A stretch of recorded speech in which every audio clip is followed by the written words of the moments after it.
Well, there's just something about soul food. You know what I'm talking about, right? Cornbread and greens, mac and cheese, amongst others.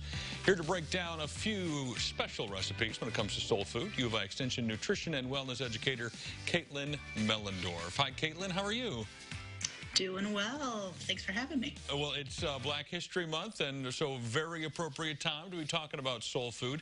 I like it, but I know very little about it other than it tastes good. So can you let's go back to sort of the early days. What is soul food? What qualifies it as being such?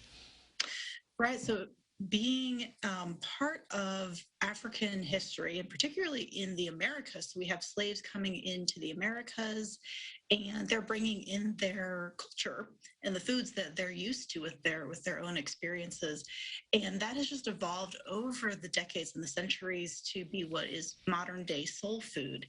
And what I really love is that, yes, it has kind of a negative reputation in terms of health.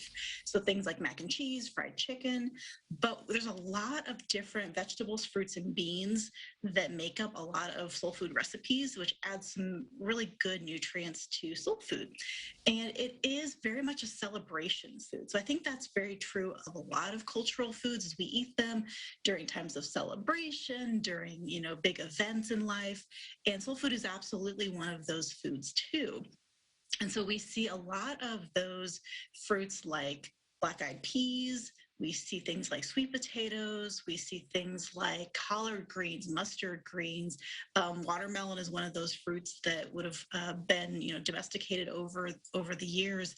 And it's such a great way to promote Black history. And let's talk about soul food. It's not just for celebration days. We can eat it anytime.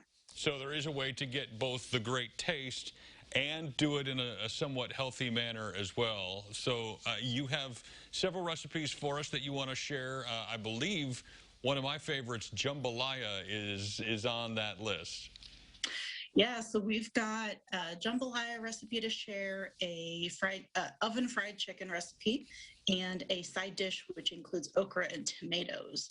And the jambalaya is such a great example of how you're incorporating lots of vegetables into your dishes.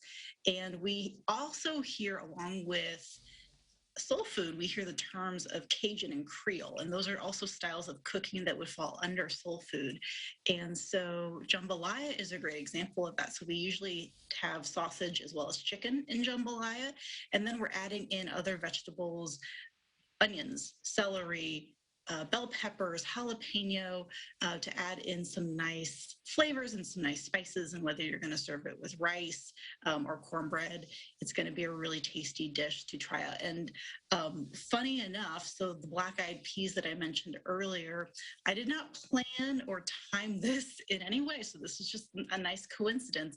I'm going to be making Hoppin' John for dinner tonight, which is sausage and black-eyed peas with collard greens. Oh, wow. And so this was kind of just a unique, like it was already on my menu Sunday when I was planning, and then I'm on today to talk about it. So it's just kind of a fun thing. So I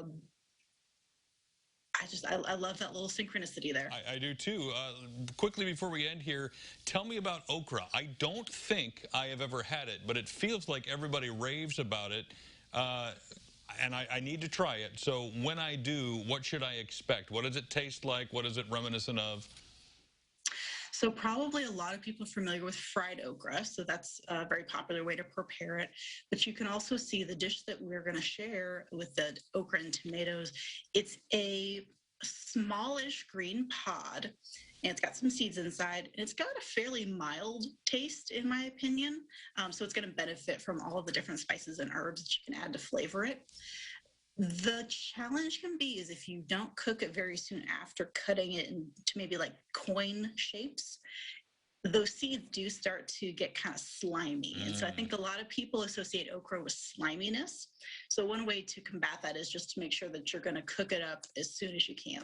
Got it. Well, we will put all of these recipes and links to them on our website. And Caitlin, we appreciate the history lesson and the cooking lesson. Thanks so much.